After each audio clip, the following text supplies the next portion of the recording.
E aí, pessoal, tudo bem? Galerinha do segundo ano do ensino médio, beleza? Vamos continuar nossos estudos? Vamos lá? Professor Leonardo Greco com vocês. Nosso tema de hoje, revolução alimentar, né? O que viria a ser isso? Revolução, você entende como sendo uma mudança drástica em algum processo, tá? E revolução alimentar se trata, sim, de uma mudança bastante significativa, bastante importante nos nossos hábitos alimentares. Algo que não se concluiu, está em processo e já está em processo há um bom tempo, tá? Vamos lá. Bom, na nossa aula a gente vai conhecer as circunstâncias que levam à revolução alimentar. A partir do que essa revolução acontece, tá? Nós vamos entender as posturas e interesses envolvidos, né, os agentes envolvidos nessa revolução alimentar, por que eles optam por essa medida, tá? E vamos identificar os passos seguintes dessa revolução. Eu já falei com vocês que ela já vem há um bom tempo e ela não acabou, ela não se concluiu, está em processo, é uma coisa dinâmica, ok? Bom, quando a gente fala em revolução alimentar, por isso que eu falei que já vem há um bom tempo, ela se iniciou já há 12 mil anos, e aí a gente brinca um pouquinho com a história aqui, né? Período neolítico, ou período da pedra polida, foi um período da pré-história onde várias inovações aconteceram e tornaram a vida desse ser humano mais cômoda, mais dinâmica, mais tranquila, entre aspas. Um dos aspectos em que houve uma melhoria na questão desse ser humano foi a sua alimentação. Por quê? No período neolítico, o ser humano aprendeu técnicas, claro, rudimentares, técnicas de agricultura e também da pecuária, mas principalmente quando as técnicas agrícolas foram aprendidas por esse ser humano, ele deixou de depender apenas do que a natureza o oferecia, né? Vamos lembrar que antes ele era um ser humano nômade, então ele dependia de ficar procurando locais onde o alimento estivesse disponível. Então ele migrava de um ponto a outro. A partir do momento que ele descobre a agricultura, ele aprende a ele mesmo produzir o seu alimento, né? A cultivar, a cuidar do seu cultivo e obter o alimento. Aí ele deixa de ser nômade e se torna sedentário, ele se fixa num determinado local, né? Vamos lembrar que sedentário tem nada a ver com não praticar exercício, ok, pessoal? Pratiquemos, é importante. Eu sei disso. Bom, vamos lá. Time is money. Ok, but... É aula de inglês, pessoal? Não. Só uma brincadeirinha aqui. Tempo é dinheiro? Beleza. Mas, por que eu estou colocando isso aqui? Porque hoje em dia a nossa sociedade está cada vez mais acelerada. Eu coloquei ali, time is money, né? Tempo é dinheiro. Então não se pode perder tempo, nem para comer. Acreditem, mas há muitas situações em que se sacrifica o tempo, por exemplo, de almoço em nome, né, de uma maior produtividade profissional, né? Bom, isso resulta em quê? Péssimos hábitos alimentares. Eu não vou almoçar hoje não. Vou ali na esquina, como um cachorro quente, tomo um refrizão e tá beleza. Aí continuo trabalhando até as 10 da noite. Chique. Seu organismo que vai dançar depois. Bom, essa praticidade é extremamente prático, né? Você vai comer um cachorro quente e tomar um refri, 10 minutos no máximo você almoçou, né? Só que aí sua saúde vai se deteriorando. Então, ainda que você esteja cada vez mais produtivo profissionalmente falando, daqui a alguns anos a sua saúde vai cobrar o preço, né? Então, às vezes a pessoa fala assim, não, que tem que trabalhar muito para ficar rico. Tá. Aí depois você vai gastar tudo em remédio. Tem que pensar, né? Foco mundano, não, desculpa pessoal, foco mudando, tá? Foco mudando. A preocupação do ser humano está cada vez se tornando menos agito, menos praticidade, menos loucura de ter que trabalhar e está se voltando mais para qualidade, tá? Qualidade de vida. Essa questão de eu não vou me matar agora não, porque depois eu vou ter que sofrer para recuperar minha saúde e talvez eu nem recupere, isso está mudando, tá? Então, de certa forma é um foco mundano também, né? É um foco do mundo, né? O foco do mundo está mudando. Sai bem, hein? Vamos lá. Bom, Revolução alimentar, trazendo esse conceito para os dias de hoje. Como é que a gente poderia analisar isso?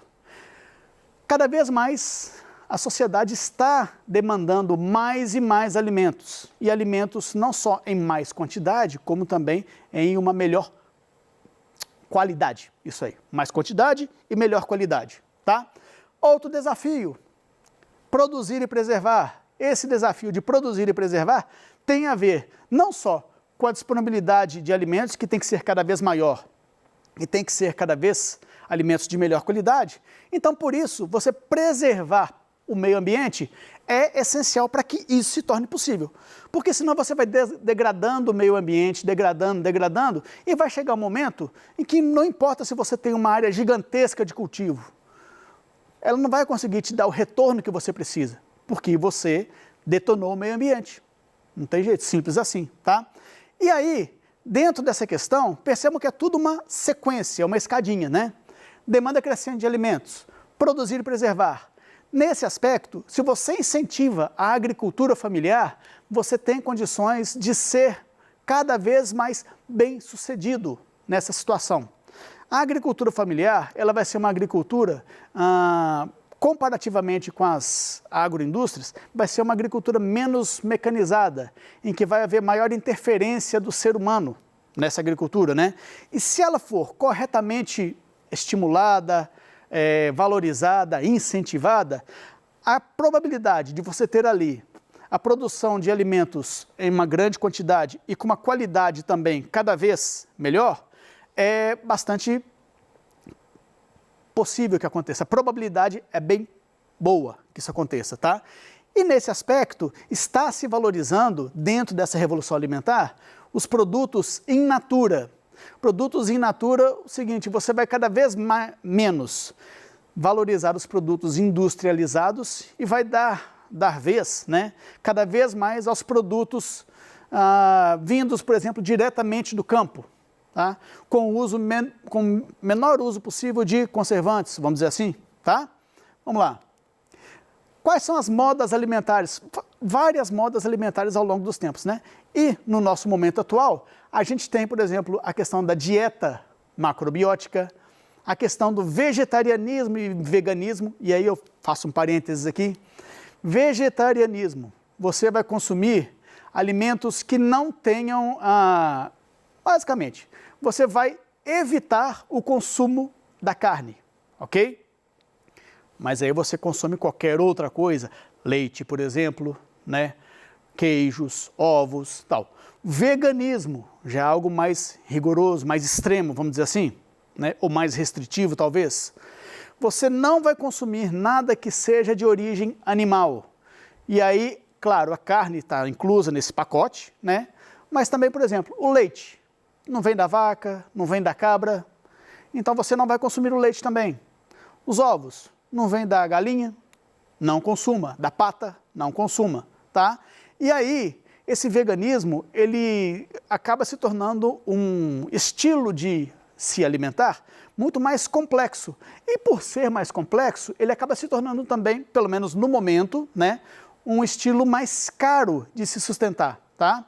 E temos também a dieta orgânica. O que é isso? Vamos seguir para a gente entender, tá?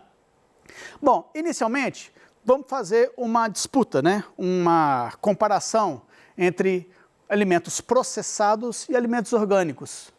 Bom, os alimentos processados, que são aqueles que vocês já encontram prontinhos nas gôndolas do supermercado, que é só abrir e consumir, eles ganham na praticidade, no sabor, né? A gente não pode negar que eles são muito mais saborosos, né?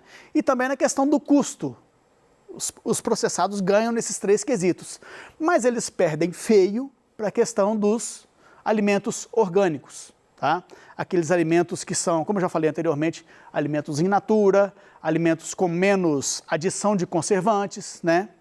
Então, percebam, de 4 itens, os orgânicos ganham em 1, mas esse 1 é extremamente relevante. Saúde, ok, pessoal? Desafios para você conseguir concretizar essa revolução alimentar de um modo cada vez mais prático, saudável e eficaz para o dia a dia da sociedade. brasileira e mundo afora. Praticidade, ela tem que ser mais prática, porque o mundo, hoje em dia, infelizmente, aquela questão do time is money, que eu falei anteriormente, ela é cada vez mais verdadeira. Você tem cada vez menos tempo para desperdiçar, para perder, com o horário de almoço gostoso, com um tempo para relaxar. Então, essa alimentação mais saudável, ela tem que ser mais prática. Ela tem que ser mais barata também. Então, o custo é algo que tem que ser combatido. Tem que se buscar alternativas para que o custo da produção desses alimentos seja cada vez menor, para que mais pessoas, afinal de contas, né? Quanto mais pessoas tiverem acesso a uma alimentação mais saudável, melhor, né? O sabor, né? Aí, essa questão do sabor, não tem muita alternativa para você fazer, a questão de mudar o sabor dos alimentos. Você pode mudar as receitas, né? Quanto mais receitas você conseguir elaborar de modo a se privilegiar o sabor, e também vai partir pelo último item aqui que eu coloquei, educação alimentar, talvez uma reeducação alimentar, a gente reacostumar, né, com os sabores da natureza. Não poético, hein? Mas é verdade. Na última Olimpíada que nós tivemos no Rio de Janeiro, houve uma reportagem de um canal, se não me engano, norte-americano, em que o repórter quis fazer uma gozação com o Brasil e comprou na rua um pacote de biscoito de polvilho, que nós conhecemos muito aqui no Brasil, em Minas então, né? E fez uma reportagem, mordeu ao vivo o biscoito e falou, deixa eu ver o gosto que isso aqui tem. Mordeu, tal, nada. Então, para o norte-americano, esse biscoito de polvilho que a gente adora aqui, polvilho azedo, né? Para eles não tem gosto de nada. Mas o que acontece? O paladar dos norte-americanos, extremamente acostumado a produtos industrializados, né? O paladar já está insensível a determinados sabores, tá? Então, tudo isso passa por uma reeducação alimentar, né? Seria nem educação, seria reeducação mesmo, né? E penúltimo aqui, ó, até troquei a ordem, né? Mas assim, não menos importante, os incentivos para essa prática de produção de alimentos mais saudáveis, né? Eu já falei anteriormente que esses alimentos, atualmente, eles são mais caros para ser produzidos, né? E por isso eles são menos acessíveis. Quanto mais incentivos, e eu estou falando, claro, de incentivos governamentais, incentivos oficiais, para a produção desses alimentos, quanto maior o número de incentivos, a probabilidade é que cada vez mais esse custo se reduza, tá? E aí, reduzindo esse custo, já falei antes, torna-se mais acessível esse tipo de alimento, né?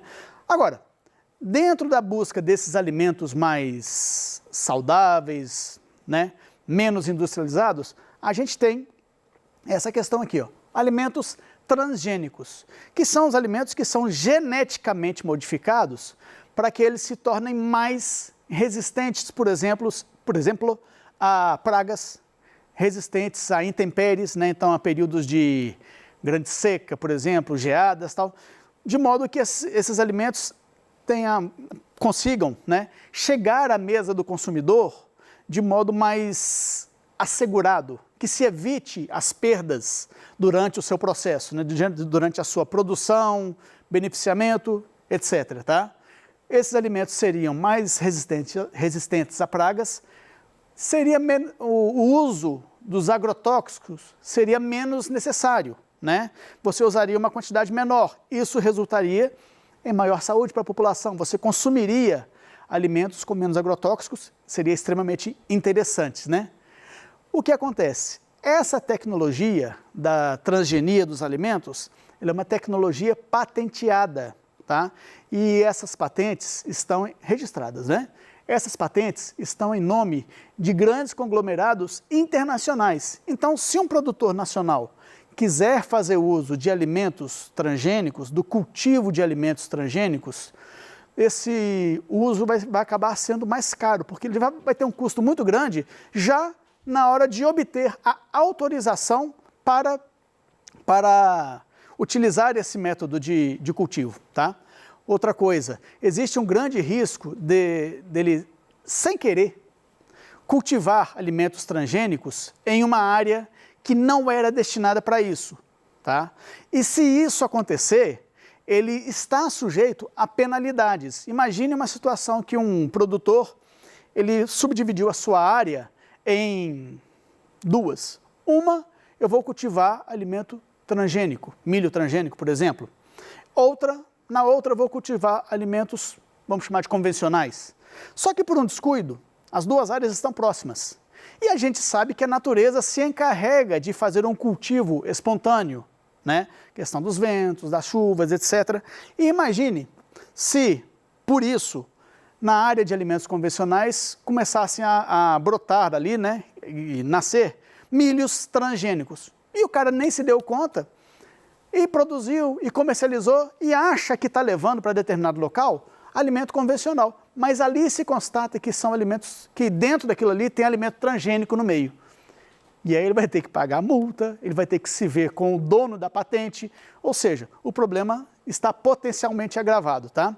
Por isso que os grandes produtores, eles ficam extremamente dependentes de empresas transnacionais, exatamente que são aquelas que detêm a patente e detêm a tecnologia, o conhecimento para esse tipo de cultivo, tá? Então, ainda é um desafio, a gente pode dizer que ainda não é tão interessante assim esse tipo de cultivo se a gente pensa na questão da efetividade, da acessibilidade, do acesso da população a esse tipo de alimento. Tranquilo, pessoal? Bom, a indústria alimentar, ela se organiza, né? Se movimenta, né? Mesmo os alimentos processados, eles já se apresentam para consumo com uma queda nos níveis de açúcar, né?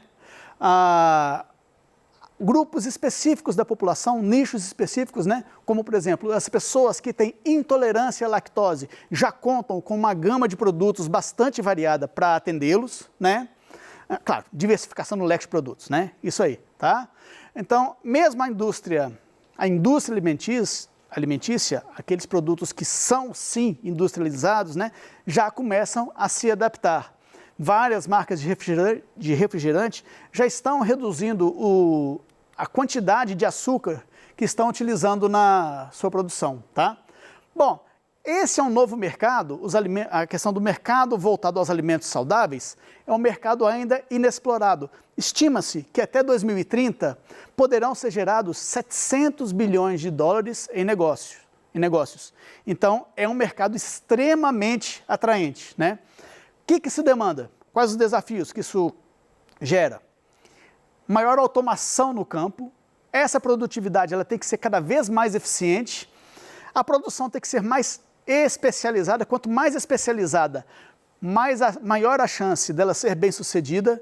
Tudo isso aqui engloba a questão da agricultura 4.0, que leva em consideração também a interligação dos processos, a questão do uso das tecnologias, inclusive as tecnologias de informação, de comunicação, para a melhor gestão dessa agricultura 4.0. Há quem diga que é a agricultura do futuro, e tudo indica que sim, beleza? Bom, Food Revolution Day, Dia da Revolução Alimentar, varia de ano para ano, tá? Esse ano foi em 16 de maio, tá? O incentivador é o chefe britânico Jamie Oliver, tá? E o objetivo dele é conscientizar a sociedade mundial, né, quanto aos benefícios da alimentação saudável, incentivar mesmo. Ele não só apresenta dados, como oferece receitas, por exemplo, tá? E aí, esse é o objetivo dele, né? Bom, entendido, vamos à nossa prática. Vamos lá, pessoal? Um elemento essencial para a evolução da dieta humana foi a transição para a agricultura como modo primordial de subsistência, de sustentação, né? A Revolução Neolítica estreitou dramaticamente o nicho alimentar ao diminuir a variedade de mantimentos disponíveis. Por sua vez, a industrialização recente do sistema alimentar mundial resultou em uma outra transição nutricional. Como assim? Sob as transformações nos sistemas alimentares descritas pelo autor, é correto afirmar que os ganhos de produtividade agrícola obtidos com as revoluções neolítica e industrial trouxeram simplificação das dietas alimentares. Sim, é isso aí, tá? Você otimizou a produção, tornou o processo cada vez mais industrializado, só que a sua variedade de alimentos se reduziu, ok? é uma coisa meio contraditória, mas verdadeiro. Pessoal, é isso aí. A gente viu todos esses itens aqui na nossa aula hoje, né? A questão da praticidade da dieta humana, né? A questão da dinamização do mundo ter afetado isso e a questão da revolução alimentar ser uma reação a esse sucateamento da nossa alimentação dos dias atuais. Ok, pessoal? Grande abraço, pessoal. Muito obrigado pela oportunidade. Espero contar com vocês nas próximas aulas, ok? Abração, galera.